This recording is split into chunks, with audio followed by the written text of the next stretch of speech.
Salut à tous, what's up? J'espère que vous allez bien. Moi c'est Johan et vous êtes sur ma chaîne Ma Vie aux États-Unis.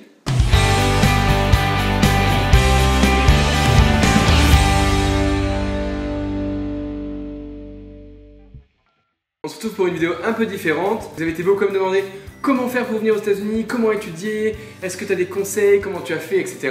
Donc aujourd'hui, dans cette vidéo, je vais vous donner quelques conseils comment venir aux États-Unis, soit en étudiant, soit pour travailler. Alors je ne dis pas que je connais tout, mais j'ai quelques conseils et quelques idées pour vous.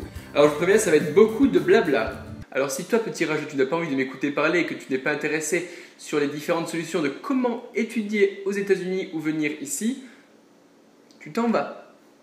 Tu prends ton ordinateur et tu t'en vas. Ou tu cliques ici et tu regardes une vidéo un peu plus fun. Alors commençons par le commencement. Il est essentiel d'avoir un visa.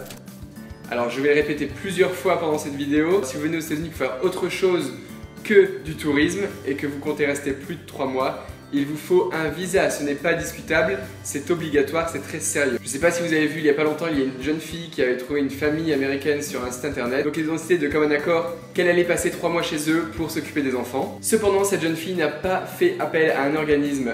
Et en arrivant à la frontière américaine, avec son passeport, elle a tout simplement dit qu'elle allait travailler pour une famille américaine et là, l'alerte immigrant s'est déclenchée et cette pauvre fille a été arrêtée. Elle est restée bloquée 48 heures à l'immigration pour au final être envoyée chez elle. Je le répète encore une fois, il faut un visa, c'est très important. Commençons par la première catégorie, étudier aux États-Unis.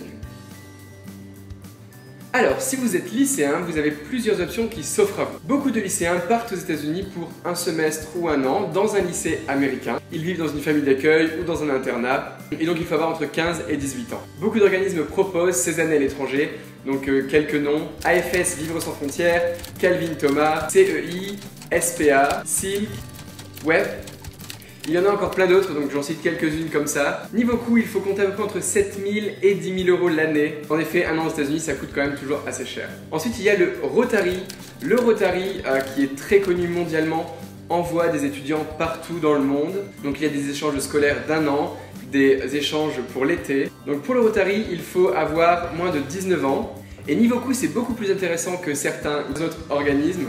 Ce que vous allez devoir payer, ce sont les frais d'inscription, le transport, l'assurance médicale, l'assurance voyage. Les frais de scolarité sont payés par le Rotary. Ce n'est pas simple de partir avec le Rotary, il faut être accepté par un club, ensuite être sélectionné. Et si vous avez la chance de pouvoir partir avec le Rotary, vous serez dans différentes familles d'accueil pendant 1 an et vous serez dans un lycée américain si vous décidez de partir aux États-Unis. Donc l'hébergement et les repas sont offerts par les familles d'accueil sélectionnées par le club. Si vous êtes un peu plus vieux et que vous êtes à l'université, d'autres options s'offrent à vous.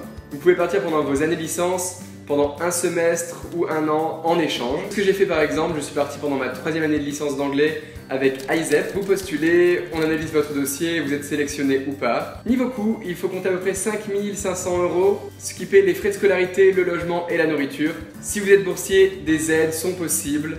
Vous avez le Crous qui continue à vous donner la bourse tous les mois. Vous avez une bourse de mobilité internationale. Et vous avez une aide pour votre billet d'avion. Enfin, si vous êtes assez brave et que votre porte-monnaie le permet, vous pouvez, après la licence, postuler aux États-Unis dans une université, en master ou en doctorat. Donc là, c'est un peu plus compliqué. Vous êtes indépendant, vous postulez vous-même, et on va dire que tout est à vos frais. Dans ces cas-là, les niveaux bourse, c'est pas gagné. Vous pouvez avoir certains accords avec l'université dans laquelle vous postulez, ou vous pouvez travailler, par exemple, pour avoir des réductions sur les frais de scolarité. Mais encore une fois, ce n'est pas la chose la plus facile à faire. Une autre solution pour partir aux États-Unis, c'est au pair. On entend beaucoup jeune fille au pair, mais qu'est-ce que c'est? C'est vivre avec une famille américaine par exemple, où vous allez travailler pour elle, vous allez garder les enfants. Si vous êtes au pair, vous êtes obligatoirement rémunéré, logé et nourri.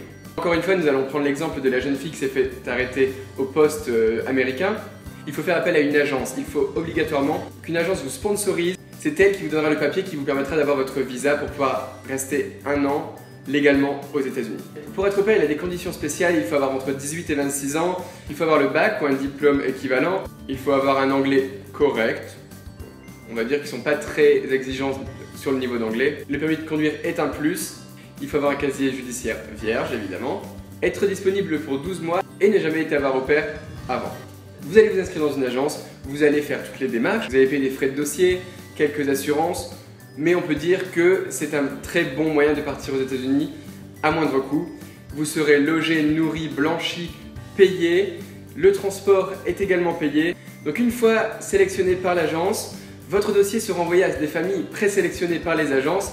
Quand une famille sera intéressée par votre dossier, elle vous contactera et ensuite vous pouvez matcher, comme ils appellent. Vous êtes d'accord donc pour être mis ensemble et à ce moment-là vous serez prêt à partir donc à passer un an dans cette famille. Donc différentes agences assez connues, vous avez Oliver Twist, STS, Apitu, NAP, Solutions Au Pair.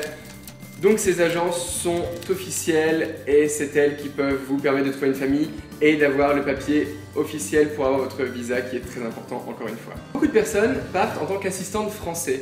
Et oui, chaque année des milliers de postes d'assistantes français sont disponibles aux États-Unis. Donc l'assistante français travaille en collaboration avec un professeur de français par exemple. Alors par exemple si vous êtes à l'université, vous pouvez encore une fois, comme j'ai fait avec ISEP, les programmes interuniversitaires qui envoient des étudiants en tant qu'assistants et qui en reçoivent en échange, d'accord? Sinon il y a d'autres programmes comme le CIEP qui s'adresse particulièrement aux étudiants qui se destinent à une carrière dans l'enseignement et qui ont minimum 2 ans de licence de langue. Il y a le Comenius qui demande au moins 2 années d'études et qui envoie également des gens aux États-Unis en tant qu'assistant de français. Un autre programme très connu, c'est le Fulbright. Donc Fulbright, c'est encore un programme qui envoie des gens à l'étranger. Donc là, il faut une licence minimum. Si votre dossier est accepté, vous serez envoyé aussi à l'étranger pour enseigner votre langue maternelle. Voilà, c'est quelques programmes avec lesquels vous pouvez partir enseigner le français aux États-Unis. Les coûts sont très intéressants parce que quand vous êtes sélectionné, le programme prend beaucoup en charge. De plus en plus de jeunes, pour progresser en anglais, partent en séjour linguistique. Donc ces personnes sont dans un pays en immersion où elles suivent des cours intensifs d'anglais, par exemple, si c'est aux États-Unis. De nombreuses agences et écoles proposent ces systèmes de cours intensifs dans un pays où tout est organisé. Encore une fois, le coût ici est assez élevé. Donc, par exemple, l'organisme EF qui est très important et qui est reconnu mondialement. EF envoie beaucoup de jeunes partout dans le monde. Donc vous pouvez venir par exemple aux États-Unis pendant quelques mois à 1 an dans un pays où vous pouvez suivre des cours, donc des cours réguliers ou des cours intensifs. Il y a vraiment beaucoup de programmes différents proposés par EF. Donc vous êtes logé et nourri. Pour le coup, il faut compter entre 10 000 et 20 000 euros selon la durée et le type de programme que vous choisissez. Donc voilà, j'espère que cette vidéo vous a plu. Ça vous a plu d'avoir quelques conseils sur différents moyens de venir aux États-Unis pour étudier ou pour travailler en toute légalité. Si ça vous a plu et que vous avez des questions plus précises et que vous désireriez une vidéo sur quelque chose de plus précis, dites-le dans les commentaires. En tout cas, je suis super intéressé. Si vous avez fait l'expérience d'un de ces programmes que j'ai cités, parlez de votre expérience dans les commentaires en dessous de la vidéo. Je pense que tout le monde serait heureux d'entendre votre témoignage. En tout cas, si la vidéo vous a plu, n'hésitez pas à mettre un pouce bleu qui fait plaisir en dessous de la vidéo. Abonnez-vous à la chaîne pour être au courant des vidéos à venir. Partagez à vos amis, à votre famille, à tout le monde comme d'habitude. Suivez-moi sur les réseaux sociaux, Twitter, Instagram, la page Facebook de la chaîne YouTube. En tout cas, c'était un plaisir de parler avec vous. J'espère que cette petite vidéo un peu plus intime, ça vous a plu. En tout cas, moi, ça m'a vachement plu. Et je me dis pourquoi pas faire des vidéos juste pour discuter comme ça, sans trop d'effets, etc. Puis moi, je vous dis à la prochaine sur ma chaîne Ma vie aux États-Unis. Allez, bye!